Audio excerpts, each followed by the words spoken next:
Greetings, Japan fans. In today's show, we're going to be looking at what we need to know when we become a new leader.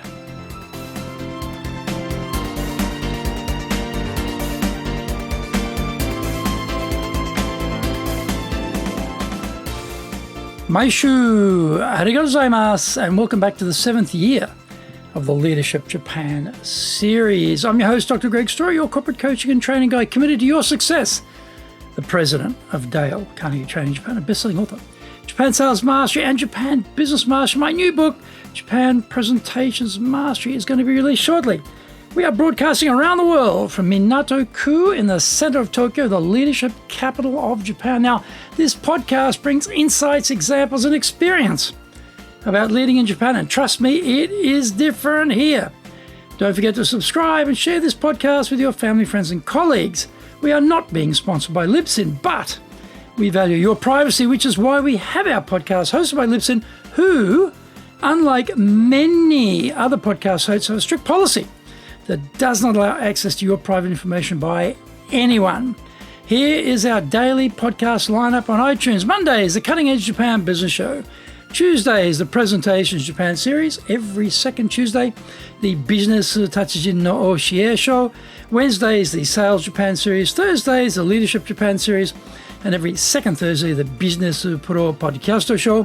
Fridays, the Japan Business Mastery Show. And Saturdays, Japan's top business interviews. Before we get going, today's Japanese phrase is daijoubu. Daijoubu. Say someone fell over, tripped over or something, you might say, daijoubu, daijoubu, are you okay? Are you okay? Daijoubu. Or they had a tough meeting with the boss and they come out looking, sort of white and obviously frazzled. You might say, daijoubu, daijoubu, are you okay? Daijoubu, are you okay? Daijoubu, daijoubu, daijoubu. This is episode number 402, and we are talking about the new leader mindset shift needed. We are recognized for our capabilities and potential and promoted into our first leadership role. We have been given charge over our colleagues and now have additional responsibilities. In many cases, we don't move into a pure off-the-tools leadership role. We are more likely to be a player-leader hybrid because we have our own clients and also produce revenue outcomes. One of the biggest difficulties is knowing how to balance the roles of doer and urger.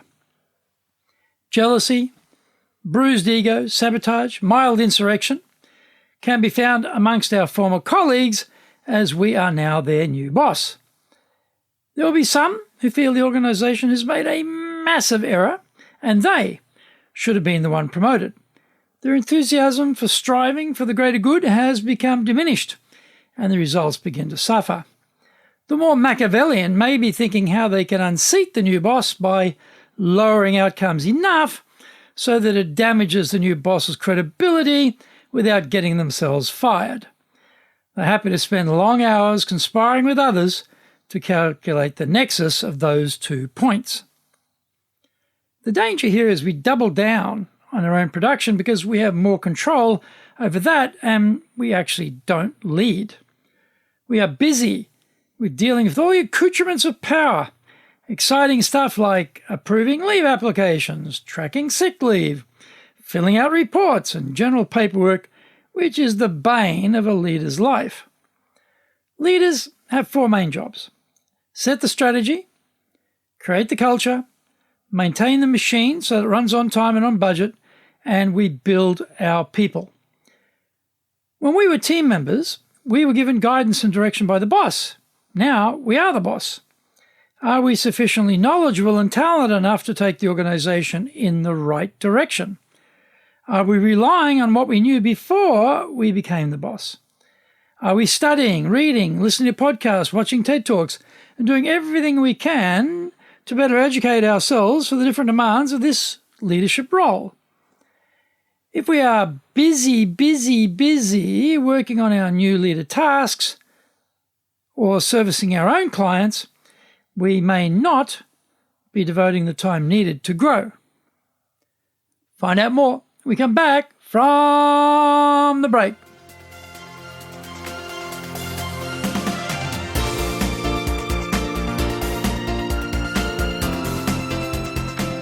Today's show is sponsored from our professional leadership series. On the 12th of March, addressing mistakes. On the 19th of March, vision, mission, values. On the 26th of March, the innovation process. And on the 2nd of April, analysing issues and making decisions. You can find out more about those programs on our website at enjapan.dalecarnegie.com. You can email me at greg.story@dalecarnegie.com. Get my best-selling books, Japan Sales Mastery, the Bible for Selling in Japan, and Japan Business Mastery, as well as my new book, Japan Presentations Mastery. If you like learning by watching videos, we have over 1,000 for you there on Japan Dale Carnegie TV on YouTube. We release 3 TV shows every week on YouTube. The Cutting Edge Japan Business Show, that's a premier business show in Japan, comes out Mondays. Fridays, we have Japan Business Mastery Show. Saturdays, Japan's top business interviews, where I interview leaders in Japan from SMEs all the way up to the corporate captains of industry on one topic, leading in Japan. Every second Thursday, we release the Business Pro Television Show. Don't forget, you can email me at greg.story@dalecarnegie.com.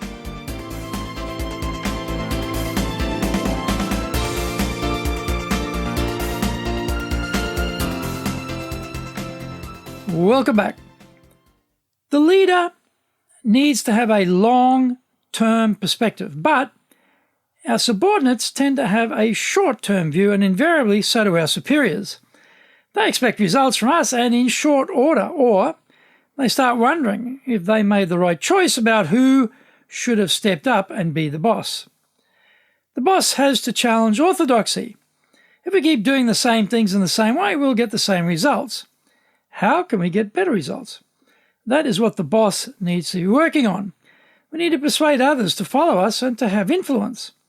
Often, none of those factors are part of the selection process, though. We got the job because we were the best salesperson, accountant, engineer, bookkeeper, architect, etc. Actually, many new leaders don't even like people and much prefer numbers. Many are poor public speakers, have big brains and no friends. Do the new leaders get any training to build on their skill sets and give them the tools to succeed? Often, they get nothing. They keep focused on what they can control, which are their own clients, don't build their bench strength, and they wind up carrying the team. That works, as long as the outcome demands don't go up. As the ask increases, the gap starts to form between how much one person can do to hit the targets and the total team contribution. Because they haven't developed their people, they are not filling in the gap between where they are and where they need to be. After 3 years of this, the new leader gets fired, and the cycle begins again with a new person sitting in the boss's chair.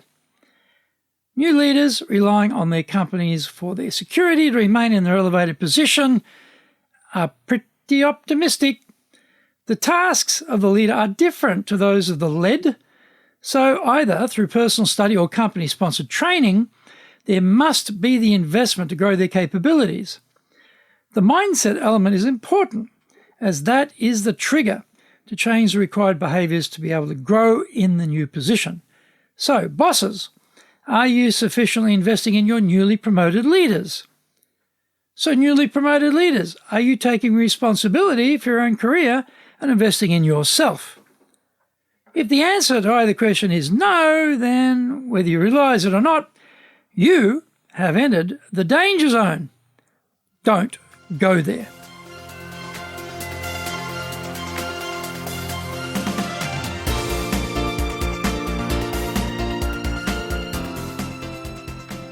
Thank you for joining the Leadership Japan series. If you found the program useful, then share it with your family, friends, and colleagues. Don't forget to subscribe and share this podcast. Take what you found valuable, immediately put into action, because idea application is what makes winners winners.